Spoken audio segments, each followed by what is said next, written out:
Okay, let's talk Ozempic.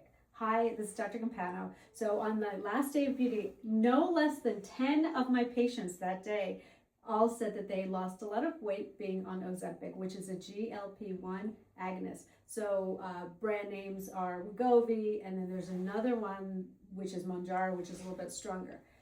What happens with it? How does it act? So it basically slows down what we call gastric motility. Your stomach empties slower. So you feel full, and actually if you eat too much you might throw up because the stomach's already full. So it kind of takes away that trigger for your brain to eat, and also if you eat too much you'll throw it up. So how is that good? Great, you don't gain as much weight, so you're going to lose weight. You can lose a good amount of weight, maybe about 15% of your body weight.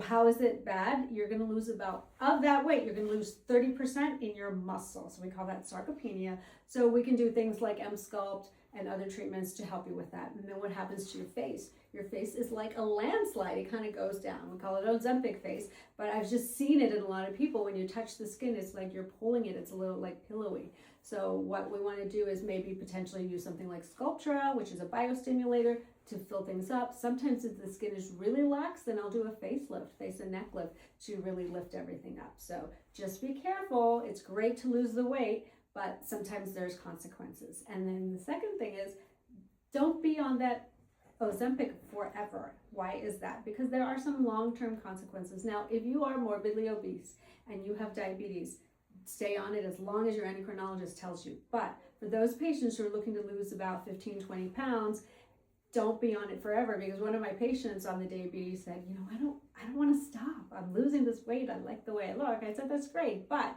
guess what? There are potential hazards. So what does it do? It slows gastric motility on purpose. So it's called gastroparesis, where your stomach empties slower. So the medicine does that on purpose, and you might have that. Ideally, if you stop the medication, it goes away, but it may not. Number two, it does increase the incidence of gallstones, so much so that you can actually have a flare-up and need your gallbladder removed. And then number three, which is kind of the scarier one, is pancreatitis. Your pancreas, which has a bunch of enzymes that break things down, and it regulates a lot of things in your body, can actually get inflamed. And so it's very painful, pancreatitis, and it's difficult. It's not like an organ like the gallbladder where you can just remove it. So you can have some serious consequences from that.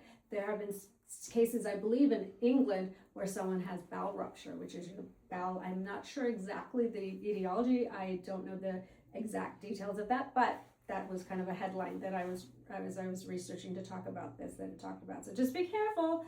Use it as a tool to help you lose weight. Go off of it, and hopefully you've learned really healthy eating styles to help you in the long term. And then you can be the best version of you that you want to be.